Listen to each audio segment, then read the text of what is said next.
Hello everyone, I'm doctor Keerthi, fertility expert 49 hospital Vizag branch నుంచి మాట్లాడుతున్నాను.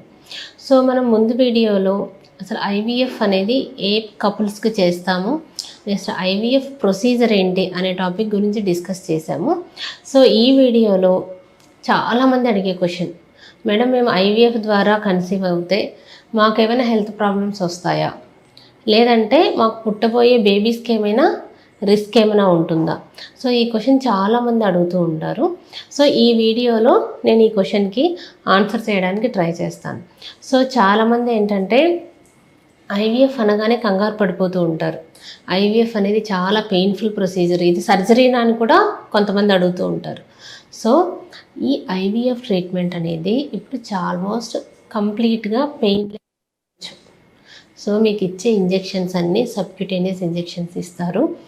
So ఇందులో ప్రాసెస్ అంటే మెయిన్గా ఎగ్ రిట్రీవల్ అనేది కూడా మీకు అనస్థీషియా, అండర్ అనస్థీషియా ఉంటుంది. కాబట్టి it's a complete painless procedure. Then after embryo transfer అంటే ఎగ్ పికప్ అయ్యి మీకు ఎంబ్రియో ట్రాన్స్ఫర్ చేసేటప్పుడు కూడా ఇది ఆల్మోస్ట్ పెయిన్లెస్గానే ఉంటుంది. సో ఇందులో మెయిన్గా మీకు పెయిన్ ఉంటుందేమో అని అయితే కంగారు పడాల్సిన అవసరం లేదు. So then next question, IVF ట్రీట్మెంట్లో మీరు ట్రీట్మెంట్ తీసుకుంటున్నప్పుడు మీకు వచ్చే రిస్క్లు అయితే ఆల్మోస్ట్ ఏమీ ఉండవు. సో ఇక్కడ మేము ఫాలో అయ్యే ప్రోటోకాల్స్ అన్నీ 49 అనేది ఓహెచ్ఎస్ఎస్ ఫ్రీ క్లినిక్ అనమాట. అంటే యూజువల్గా మనం ఎగ్స్ పికప్ చేసిన తర్వాత ఆల్మోస్ట్ అన్ని ఇండికేటెడ్ పేషెంట్స్లో మాత్రమే వెంటనే ట్రాన్స్ఫర్ చేస్తున్నాం. రిమైనింగ్ ఆల్మోస్ట్ 99% ఏంటంటే మనము ఎంబ్రియోస్ని ఫ్రీజ్ చేయడం జరుగుతుంది. సో మీకు ఐవీఎఫ్ ప్రొసీజర్ చేసిన తర్వాత వచ్చిన ఎంబ్రియోస్ని మనము ఫ్రీజ్ చేస్తున్నాం. సో ఫ్రీజ్ చేసి అంటే ఎప్పుడైతే ఎండోమెట్రియం అనేది కరెక్ట్గా ఉంటుందో అప్పుడు మనం ట్రాన్స్ఫర్ చేస్తున్నాము. సో దీన్ని ఫ్రోజన్ ఎంబ్రియో ట్రాన్స్ఫర్ అంటారు. సో ఈ విధంగా ఫ్రోజన్ ఎంబ్రియో ట్రాన్స్ఫర్ చేయడం వల్ల ఏంటంటే ఐవీఎఫ్లో ఉన్న ఇంతకుముందు ప్రీవియస్ టైంలో ఇలాంటి ప్రోటోకాల్స్ లేనప్పుడు ఏమయ్యేదంటే, సో ఐవీఎఫ్ ట్రీట్మెంట్ తర్వాత ఆ ఫ్లూయిడ్ అంతా ఇమీడియట్గా ట్రాన్స్ఫర్ చేస్తే అక్యుములేట్ అయ్యి పేషెంట్స్కి కొంచెం కడుపు నొప్పి రావడము, ఓహెచ్ఎస్ఎస్ అంటారనమాట. సో ఒవేరియన్ హైపర్ స్టిమ్యులేషన్ జరిగి కడుపు నొప్పి రావడము, సో వామిటింగ్స్ రావడము, డిజీనెస్ ఉండడం, ఇలాంటి చాలా చాలా ప్రాబ్లమ్స్ వచ్చేవి. సో ఇప్పుడు మనం ఫాలో అయ్యే ప్రోటోకాల్స్ వల్ల ఏంటంటే it's a completely OHSS free clinic. So మీకు అటువంటి ప్రాబ్లమ్స్ వస్తాయని ఏమాత్రం కంగారు పడాల్సిన అవసరం లేదు.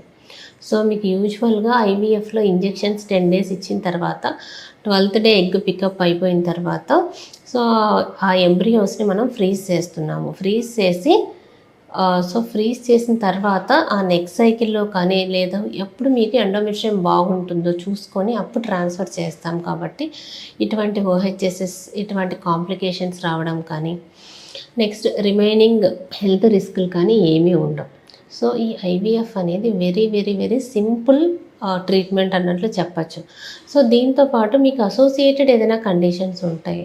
ఫర్ ఎగ్జాంపుల్ కొంతమంది షుగర్ పేషెంట్స్ ఉంటారు, కొంతమంది హైపర్టెన్సివ్ ఉంటారు. సో ఇవన్నీ మనం కన్సిడరేషన్లోకి తీసుకొని సో వాళ్ళు ఎప్పుడైతే ఫిట్గా ఉంటారో, సో వాళ్ళ షుగర్ లెవెల్స్, బీపీ లెవెల్స్ ఇవన్నీ కంట్రోల్ అయిన తర్వాత థైరాయిడ్ లెవెల్స్ మనం ఈ ట్రీట్మెంట్కి అనేది ప్రొసీడ్ అవ్వడం జరుగుతుంది. అంటే ఇంకొక క్వశ్చన్ చాలామంది అడుగుతూ ఉంటారు, మేడం ఈ హార్మోన్ ఇంజెక్షన్స్ ఇస్తారు, ఈ హార్మోన్ ఇంజెక్షన్స్ వల్ల మా బాడీలో ఏమవుతుంది అని చెప్పి. సో ఈ విధంగా మీకు ఇచ్చే హార్మోన్ ఇంజెక్షన్స్ జస్ట్ మీకు ఎగ్ గ్రోత్ పెరిగే వరకే ఎఫెక్ట్ ఉంటుంది.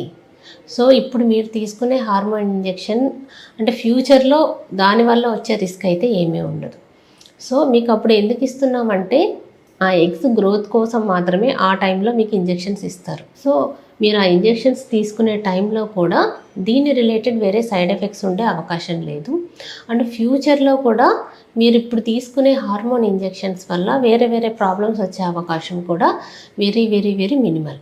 సో యూజువల్గా మీకు జెనెటిక్గా ఎలా అయితే రిస్క్ క్యారీ అవుతుందో మదర్కి కానీ కపుల్కి, అదే రిస్క్ బేబీకి క్యారీ అవుతుంది. ఫర్ ఎగ్జాంపుల్ కొంతమంది పేషెంట్స్ 35-36 years ఇలా ఉన్నప్పుడు ఏంటంటే కొంచెము ఏజ్ రిలేటెడ్ రిస్క్ ఫ్యాక్టర్స్ ఉంటాయి. సో అవే బేబీకి అవుతాయన్నమాట. అంతేకాని ఓన్లీ మీరు ఏదో ఐవీఎఫ్ ట్రీట్మెంట్ చేయించుకున్నందువల్ల, లేదంటే సింపుల్ ఐయుఐ ట్రీట్మెంట్ చేయించుకున్న వాళ్ళు కూడా కంగారు పడుతూ ఉంటారు. సో ఇలాంటి ట్రీట్మెంట్స్ చేయించుకోవడం వల్ల బేబీకి వచ్చే రిస్క్ అయితే ఏమీ ఉండదు. దీని రిలేటెడ్ బేబీ ప్రాబ్లమ్స్ అయితే ఏవీ రావు. మీరు ఐవీఎఫ్ ట్రీట్మెంట్ చేయించుకున్నట్లయితే సో మీకు హెల్త్ రిలేటెడ్ ప్రాబ్లమ్స్ కానీ, లేదంటే ఈ ట్రీట్మెంట్ ద్వారా కొత్తగా బేబీకి వచ్చే రిస్కులు కానీ, జెనెటిక్ ప్రాబ్లమ్స్ కానీ ఏవీ ఉండవు.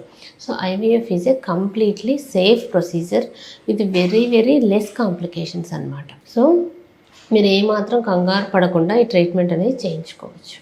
Thank you so much.